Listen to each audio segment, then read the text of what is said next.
આમ તો આ એક્ઝામ્પલ જે છે બહુ જ ઇન્ટરેસ્ટિંગ છે, પણ ઘણી વખતે જે છે ભાવ કાઢતા ના આવડે ને તો પ્રોબ્લેમ થઈ શકે. તો સિમ્પલ છે અહીંયા કે ભાઈ 3 જે છે રૂપિયા ચૂકવીને તમે 7 નંગ મોસંબી ખરીદો છો અને તમારે હવે એમાં 33% નફો મેળવવો હોય તો 100 મોસંબી કેટલામાં વેચવી પડે?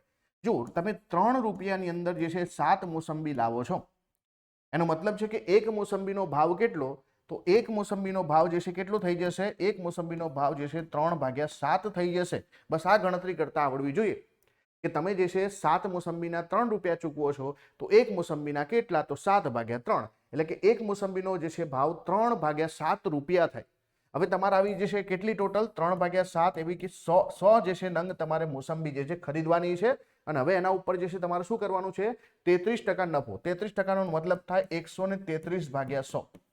આટલો તમારે જે છે નફો પ્રાપ્ત કરતા તમારે એટલા રૂપિયામાં એક મોસંબી જે છે, મતલબ 100 મોસંબી તમે એટલામાં વેચી શકો.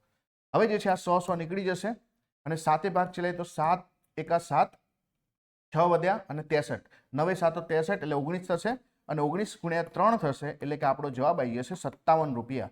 એનો મતલબ કે તમારે જે છે 3 રૂપિયા ચૂકવીને 7 નંગ મોસંબી ખરીદવામાં આવે, એના ઉપર 33% નફો થાય તો તમે જે છે 100 મોસંબી 57 રૂપિયામાં વેચો તો તમને 33% નફો થાય. તો 57 રૂપિયા આપણો આનો સિમ્પલ જવાબ આવે.